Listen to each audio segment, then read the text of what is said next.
नमस्कार दोस्तों, Bharat selection wing लखपड़ाबाग Barabanki के ऑफिशियल चैनल पर आप सभी का स्वागत है।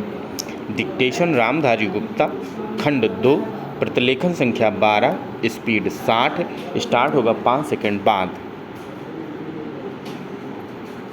भाइयों, भूगोल, पर्वत और समुद्र ने भारत के स्वरूप का निर्माण किया है। कोई मानव संस्था इसके आकार को बदल नहीं सकती और न ही उसके अंतिम लक्ष्य में बाधक बन सकती है। आर्थिक परिस्थितियों और अंतर्राष्ट्रीय मामलों की लगातार मांगों के कारण भारत की एकता और भी आवश्यक हो गई है। भारत के जिस चित्र को हमने अपने दिलों में संजोया है, वह सदा हमारे दिलों और दिमागों में रहेगा।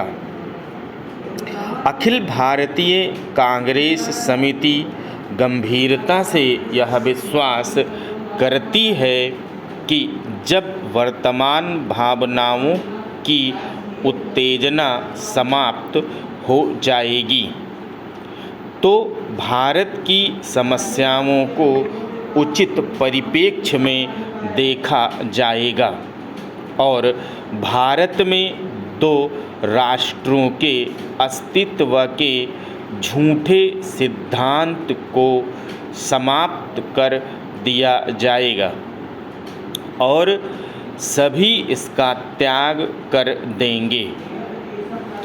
सामान्यतः राष्ट्रीयता जातीय, भाषाई अथवा भौगोलिक तत्वों पर आधारित होती है, परंतु इस्लाम का अलग अस्तित्व है जो अन्य धार्मिक वर्गों में मिश्रित नहीं होता।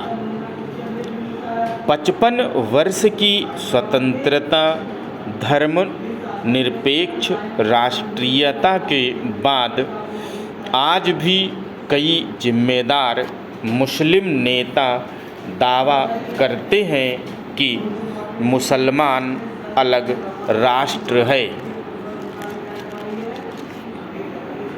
एक जिम्मेदार दल द्वारा इतने अधिक करुणाजनक और आत्मभ्रामक प्रस्ताव की कल्पना भी नहीं की जा सकती जितना कि अखिल भारतीय कांग्रेस समिति ने 15 जून 1947 को पास किया था।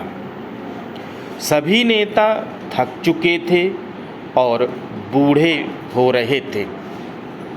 आदर्शवाद की जिस ज्वाला ने उन्हें 26 वर्ष पूर्व प्रेरित किया था, उसका जोश ठंडा होने लगा था।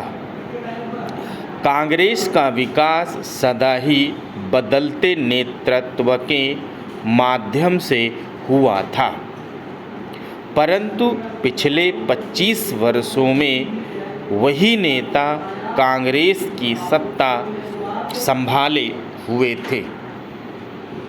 उनके व्यक्तित्व और उनके त्याग ने उनको जो ख्याति प्रदान की थी, उनको जो बल प्रदान किया था, उसको कोई युवा नेता चुनौती देने का साहस नहीं कर सकता था। विभाजन के विरोध में केवल एक ही स्वर था और वह था गांधी जी का, परंतु वे भी बहुत बूढ़े हो गए थे और उनका स्वास्थ्य भी ठीक नहीं था। उन्होंने अखिल भारतीय कांग्रेस समिति से प्रस्ताव स्वीकार करने के लिए कहा। यदि वे नई कार्यकारिणी समिति और नई अंतरिम सरकार के लिए एक नेता नहीं चुन सकते। प्रस्ताव को पहले कार्य समिति के पास किया। गांधी जी से विशेष रूप से प्रार्थना की गई थी कि वे उपस्थित हों और सभी को संबोधित करें। लेखक अखिल भारतीय कांग्रेस समिति की बैठक में उपस्थित था। गांधी जी का भाषण स्पष्ट रूप से उनके दुख का द्योतक था। उन्होंने कहा कि उनके विचार सर्वविदित हैं, फिर भी उन्होंने अखिल भारतीय कांग्रेस समिति को प्रस्ताव पास करने की सलाह दी। उन्होंने कहा कि अखिल भारतीय कांग्रेस समिति को इसे रद्द करने का अधिकार है, परंतु किसी ने इसका उत्तर नहीं दिया। उस समय ब्रिटेन भारत से चले जाने के लिए और अपनी साम्राज्यवादी धाक छोड़ने के लिए बहुत उत्सुक था। अब यह बोझ उनके लिए बहुत भारी हो गया था। एशिया के राजनीतिक पुनरुत्थान को उठती हुई लहर को नियंत्रित करना था।